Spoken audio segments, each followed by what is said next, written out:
There are no free lunches, hard work की कोई replacement नहीं है, कंसिस्टेंसी आपको चाहिए।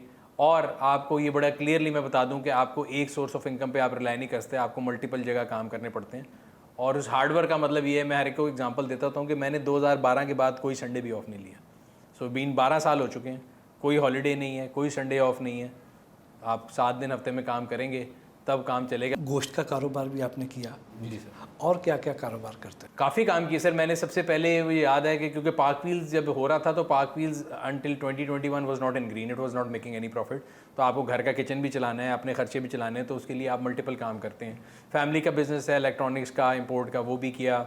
इसके अलावा गिफ्ट आइटम्स के स्टोर खोले, ये गोश्त वाली ट्राई भी मारी बीच में, करके छोड़ दी। और बड़े लेसन सीखे। मैं हमेशा कहता हूँ कि जो कामयाब कारोबार होता है ना, वो आपको इतना नहीं सिखाता जितना नाकामी आपको सिखाती है। सोशल मीडिया पर गाड़ियों का रिव्यू करने का ख्याल कैसे आया? आपसे पहले पाकिस्तान में तो कोई नहीं करता था। नहीं करता था, और वो भी अगेन सर स्टार्टअप जो कल्चर है ना, स्टार्टअप में होता ही है कि आपको सारे काम करने होते हैं। सो हमारे दफ्तर में मैं हमेशा इनको मजाक उड़ाता हूँ कि मेरा ख्याल है सबसे ज़्यादा काम करने वाला मैं आदमी हूँ। अगर गाड़ी रिव्यू करना है तो सुबह उसको धोना भी मैंने खुद है, उसको टाइम पे पहुँचाना भी मैंने खुद है। तो सारी चीज़ें, स्टार्टअप कल्चर ये होता है कि जस्ट रोल योर स्लीव और डू एवरीथिंग। ये नहीं है कि जी मैं कहूँ जी मैंने तो सिर्फ रिव्यू करना है, फाइनेंस वाला काम मेरा नहीं है, ये वाला काम मेरा नहीं है, हम हर काम कर सकते हैं। सो हम लोगों ने 2014 में बड़े सालों बाद टोयोटा की नई शेप आई, तो मेरी वालदा के लिए गाड़ी खरीदी। तो हमने कहा चलो यार ये नई गाड़ी आई है इतने सालों बाद, तो इसका एक रिव्यू बनाते हैं। ऐसी आइडिया आया, रिव्यू हमने बनवाया किसी से। उसका जो बिल आया मेरे पास वो 3.5 लाख रुपए का था। मैंने कोई 3.5 लाख रुपए का बिल, ये किस चीज़ का है? तो हमने खैर लगा लिया एक्सेल शीट के किस किस चीज़ का बिल है। पहली लाइन थी टैलेंट कॉस्ट 80,000। मैं कहा जी टैलेंट कॉस्ट क्या होती है? उन्होंने कहा जी जो लड़का है ना ये वीडियो में, ये टैलेंट। मैं कहा इसका टैलेंट गोरा होने के अलावा और अंग्रेज़ी बोलने के अलावा क्या है? उन्होंने कहा सर ये टैलेंट है आप में है। मैं कहा नहीं। कहते तो बस इसलिए देने पड़ेंगे। मैंने कहा भाई वो गाड़ी का रिव्यू बना रहा है, उसमें वो गोरा हो काला हो डजेंट मैटर, वो अंग्रेज़ी बोले इट डजेंट मैटर, उसको गाड़ी के बारे में इन्फॉर्मेशन होनी चाहिए, वो उसको नहीं है, मुझे उससे ज़्यादा है। तो उन्होंने कहा जी आप कर सकते हैं। Why not. तो हमारे चैनल पे आज भी पड़ा है, पहला रिव्यू किसी और ने किया था। तो उसके बाद दूसरा मैं कहा जी अगले में टैलेंट मैं हूँ, 80,000 रुपये तो माइनस करो अगले रिव्यू। तो अच्छा जी बाकी ये जी कैमरों की रेंट फ्लांटम का। मैंने कहा अगेन हमने कोई मूवी तो बनानी नहीं कि हमें कोई बहुत फैंसी कैमरे चाहिए। आम कैमरे पकड़ो, DSLR कितने का 3-3.5 लाख का। That's how we started, we made a channel. और अल्हम्दुलिल्लाह अब आप देखें 2+ मिलियन हमारे रिव्यू जो हैं फॉलोअर्स हैं। और मेरा ख्याल है साउथ ईस्ट एशिया में गाड़ियों का चैनल हमसे बड़ा कोई नहीं है। जब भी किसी गाड़ी का रिव्यू करने के लिए जाते हैं तो किन किन चीज़ों पर फोकस करते हैं? It's a very high risk product. तो उस पर गाड़ी का रिव्यू करने के लिए मैंने एक बड़ा स्टैंडर्ड बनाया हुआ है। मैं गाड़ी को खुद 3 से 3,500 किलोमीटर चलाता हूँ पहले, उसको कच्चे में, पक्के पे, लॉन्ग पे, शहर में, हर जगह डिफरेंट एटमॉस्फेयर में चला के उसकी फ्यूल एवरेज, उसके अंदर क्या अच्छाई हैं क्या बुराई हैं। सो एक गाड़ी का रिव्यू करने के लिए एवरेज जो मेरा टाइम मुझे लगता है वो 20 से 25 दिन है। बड़ा लंबा प्रोसेस होता है। और जिस गाड़ी का आप रिव्यू करते हैं, क्या वो कंपनी को, वो ब्रांड आपको गाड़ी भेजता है या आप खुद किराए पे लेते हैं, किसी दोस्त से मांगते हैं या ख़रीदते हैं, क्या करते हैं? डिपेंड करता है बट साहब, कई चीज़ें ऐसी हैं कि जो आप खुद खरीद के कर लेते हैं। कई कंपनियां जिनके पास अवेलेबल होता है वो कहते हैं हाँ जी ठीक है हमारी प्रोडक्ट है आप करें रिव्यू। बट एक चीज़ बड़ा क्लियर होती है, हम उनको बड़ा क्लियर पहले दिन से बताते हैं कि आपने अगर गाड़ी भी दे भी रहे हैं तो आपने हमारा रिव्यू ख़रीदा नहीं है, आपने हमारा ओपिनियन नहीं ख़रीदा। सो बस बच्चा आपका है, उसकी अच्छाइयाँ बुराइयाँ हमने बतानी है। समझ आती है ठीक है, नहीं तो हम खुद ख़रीद लेंगे। सो कोई किसी दोस्त से ले लेते हैं, कोई ख़रीद लेते हैं, कोई कंपनी भेज देती है, मिक्स ऑफ ऑल चलता है। बट एक चीज़ हमने अल्लाह का शुक्र है 1 साल में स्टैंडर्ड सेट किया। आप मार्केट में किसी से पूछ सकते हैं कि वी टेक नो डिक्टेशंस। जो हमें इंडिपेंडेंट व्यू लगता है गाड़ी के बारे में वो हम क्लियर बता देते हैं। बाज़ लोगों के ख्याल में कि आप हैवल को बहुत ज़्यादा हाई रेट करते हैं, कि उसके साथ आपकी कोई एसोसिएशन है, उनके साथ कोई दोस्ती है या उन्होंने को आपको स्पॉन्सर किया हुआ है। अच्छा, मज़े की बात ये है कि लोगों को ये भी लगता है और लोगों को ये लगता है कि हम होंडा को बहुत ज़्यादा बैश करते हैं। तो होंडा भी मेरा कस्टमर है, 13 के 13 कंपनी जितने हम सबके साथ काम करते हैं। मेरा उन सबसे बड़ा लव और हेट रिलेशन है। उनको अगर मतलब एक खून माफ़ हो तो शायद वो मेरा हो, तो मैं डिक्टेशन उनमें से किसी से भी नहीं लेता।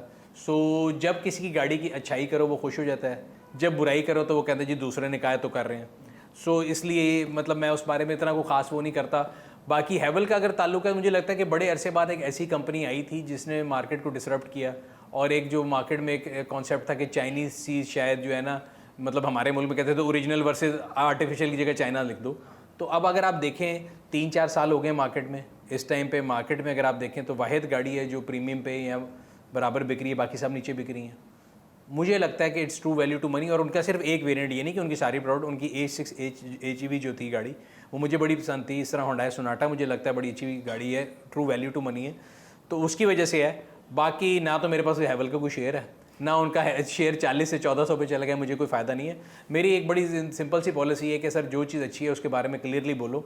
येस अल्हम्दुलिल्लाह हमारी प्लेटफॉर्म की आप पावर ये कह सकते हैं कि अगर हम किसी की चीज़ की तारीफ़ कर रहे हैं और वो लोग ले रहे हैं, तो हम 2016 से 24 में आ गए हैं, 8 साल से हम रिव्यू कर रहे हैं।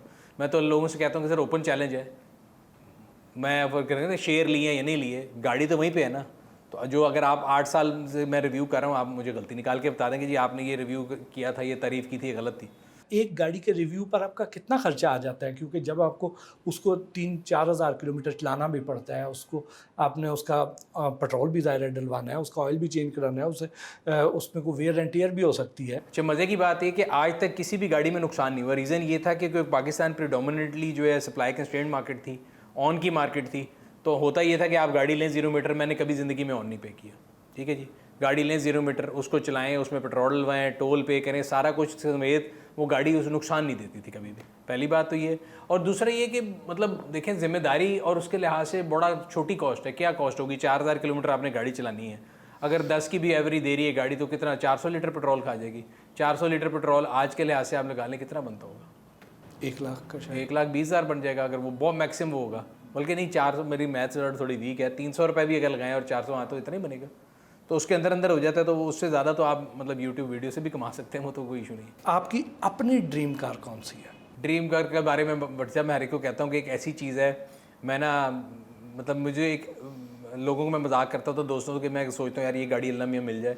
और I have been lucky enough कि मैंने बचपन से लेके आए तक जिस गाड़ी के बारे में ड्रीम किया है वो मुझे अल्लाह मियाँ ने अता ज़रूर की है। अच्छा मैं कहता हूँ अल्लाह मियाँ ये दे दें, इसके बाद दोबारा नहीं मांगूंगा। एग्जैक्ट हफ्ते बाद मैं कहता हूँ अच्छा वो अगली दिन मांग शुरू करता हूँ। तो जिस तरह बच्चा माँ से मांगता है ना, तो इस तरह मैं अल्लाह मियाँ के साथ एक कनेक्शन है। मैं हमेशा ये कहता हूँ कि अच्छा अल्लाह मियाँ ये गाड़ी मिल जाए, फिर नहीं तो चेंज होती रहती है, आगे से आगे की जस्तजू चल रही है। पाकिस्तान में इस वक्त जितनी भी गाड़ियाँ अवेलेबल हैं उनमें से सबसे ज़्यादा आपको कौन सी पसंद है? अच्छा मेरी चॉइस गाड़ियों में ज़रा पुरानी गाड़ियों की है, बहुत ज़्यादा पुरानी की नहीं, 90s के अंदर जो है ना वो मतलब 90s के अंदर एक मर्सिडीज़ आती थी SL, उसको बोलते हैं R129, वो मेरी ऑल टाइम फेवरेट है। पाकिस्तान में ये जो इस वक्त जितनी भी ये गाड़ियाँ चल रही हैं इनमें से जैसे टोयोटा की गाड़ियाँ हैं, सबसे ज़्यादा बिकती मेरा ख्याल है टोयोटा की गाड़ी है।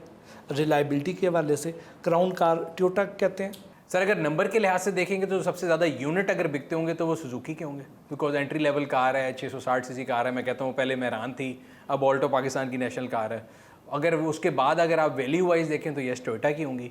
और उसकी रीज़न ये है कि एक तो अर्ली मूवर एडवांटेज है, 93 94 से मौजूद है यहाँ पे, पाकिस्तानी मार्केट को समझते हैं। दूसरा डीलरशिप नेटवर्क सबसे ज़्यादा है। सो अगर आप कहीं भी गाड़ी लेके जाते हैं और ख़राब हो जाती है तो सबसे क्लोजेस्ट डीलर टोयोटा का है। पार्ट्स की अवेलेबिलिटी है, मैकेनिक बहुत ज़्यादा समझते हैं। तो ये सारी चीज़ें मिलके मेरा ख्याल है वो कहते हैं ना कि you can not go wrong buying with Toyota. तो पाकिस्तान में वो सिलसिला से ट्रू है। लेकिन अब नए एंट्रेंट्स ने आहिस्ता आहिस्ता जगह बनाना शुरू कर दी है। और अगेन मैं कहता हूँ अच्छी बात है कि कंपटीशन लोगों को चैलेंज कर रहा है, ऑप्शन ऐड कर रहा है, और डिफरेंट पुरानी कंपनियां जो पहले थोड़ी कंप्लेसेंट हो गई थी उनको भी मौका मिल रहा है कि दोबारा उठें। एक दौर था कि हमारा जो एक तासुर था कि जो जापानीज़ ब्रांड हैं ये सबसे अच्छे हैं जी जी, और उसमें कोरियन आए, उनको उतना पसंद नहीं किया गया जितना जापानीज़ को किया गया। और अब चाइनीज़ जो हैं वो अब मार्केट में आ गए। तो आप चाइनीज़ गाड़ियों का मुस्तकबिल कैसा देखते? अच्छा गाड़ियों की अगर हम हिस्ट्री पढ़ें ना, सबसे पहले अमेरिकन कहते थे गाड़ी हमारे अलावा कोई नहीं बना सकता। वो जापानियों को लॉकडाउन करते थे कि ये फीमची कौम है, ये गाड़ी बनाएगी। फिर एक दौर आया कि जापान ने रूल किया। फिर जापान से जब कोरिया पे गया तो जापानीज़ ने कहा जी हमारे अलावा गाड़ी कोई नहीं बना सकता। कोरियन ने लेफ्ट राइट सेंटर उनको मारा क्योंकि वो सस्ती थी। अब जो दौर आ रहा है ख़ासतौर पे इलेक्ट्रिक की तरफ अगर हम जाएँ तो इलेक्ट्रिक के अंदर चाइना ने अपनी सुपरमेसी बना ली हुई है। Largest producer of cars in world China है, और उसमें भी क्लासेस हैं। पहले था कि जी बहुत सस्ती और हल्की गाड़ी होगा, अब अगर आप देखें तो बहुत सी दुनिया की अच्छी अच्छी गाड़ियाँ जो हैं या टेक्नोलॉजी की जो चीज़ें हैं वो बनती चाइना में, डिज़ाइन कहीं और होती हैं। तो उन्होंने उनके भी ऑटो मैन्युफैक्चरर्स ने सीख लिया, वो डिज़ाइन करा रहे हैं, कोई ऑडी के डिज़ाइनर से करा रहा है, कोई किसी और से करा रहा है। तो they are coming big time now. यानी आप जो चाइनीज़ गाड़ियाँ हैं अगर कोई बायर उन्हें लेना चाहता है तो वो बेफिक्र होकर ले सकता है? डिपेंड करता है कि आप चाइनीज़ गाड़ी कौन सा ब्रांड ले रहे हैं, कौन सा ग्रुप ले रहे हैं, उसके पीछे डिज़ाइनर कौन सा है, टेक्नोलॉजी कौन सी है।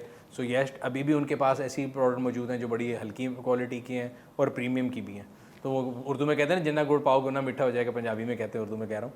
तो वो जो है आप उसमें आपको हर किस्म की क्लास मिल सकती है। बट हैविंग सेड दैट, मेरे ख्याल से चाइना ने एक बहुत, जिसे कहते हैं ना, इम्प्रूव किया ओवर द ईयर्स, और आने वाले सालों में वो मार्केट को बहुत डिस्टर्ब करेंगे। एकदम यहाँ पे जो SUVs की भरमार हो गई, इससे पहले लोग सीडान लेते थे सर, इसकी कामयाबी के पीछे क्या फैक्टर्स थे? ये एक ग्लोबल ट्रेंड, अगर आप ग्लोबली देखें ना, तो पहले लोग सेडान पसंद करते थे, फिर एक क्रॉसओवर की मार्केट आना शुरू हुई। पाकिस्तान को तो बहुत एंड पे आता है, तो दुनिया में अगर आप देखें, यूरोप के अंदर, जर्मनी के अंदर, दुबई के अंदर, हमारा ट्रेंड ज़्यादातर हम लोग UAE को फॉलो कर रहे होते हैं।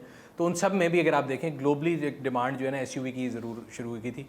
और पाकिस्तानी मार्केट में भी जब नए एंट्रेंट आए तो उन्होंने देखा कि यार सबसे ज़्यादा गैप इस मार्केट में है, तो हर कंपनी ने सबसे पहले SUV लॉन्च की। लोग कहते हैं जी नीचे वाली जो है मार्केट 660 में कोई क्यों नहीं आ रहा, तो मैं हमेशा समझाता हूँ कि ये कंपनियाँ NGOs नहीं हैं, उनको प्रॉफिट बनाना है। उनको जहाँ ज़्यादा डिमांड नज़र आएगी, जहाँ प्रॉफिटेबिलिटी ज़्यादा होगी, जहाँ कंज्यूमर के पास बाइंग पावर ज़्यादा होगी, वो वहाँ पे लॉन्च करेंगे। और सब ने, इसीलिए आप देखें तो क्रॉस ओवर मार्केट को हिट किया सबने। पाकिस्तान में इस पूरे खित्ते की निस्बत सबसे ज़्यादा महंगी गाड़ियाँ क्यों हैं?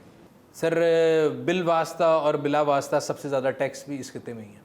सो अगर आप आज गाड़ी पाकिस्तान में बना रहे हैं, जो CKD गाड़ियाँ जिनको बनाते हैं, हम कंपनियों को बड़ा बुरा भला कहते हैं, तो आज 100 रुपये की गाड़ी में 52 रुपये टैक्स है। तो 52% of every car is tax, अगर वो लोकल बनती है। अगर इम्पोर्ट होती है तो 432% ड्यूटी। ये जो आप और मैं लग्जरी गाड़ियाँ देख रहे हैं पाकिस्तान में, मैं तो कहता हूँ सलूट है इन लोगों को जो ले रहे हैं। अगर दुनिया में देखें तो इसकी कॉस्ट 1/5 है, महंगी तरीन गाड़ियाँ हैं। तो tax is the biggest thing है।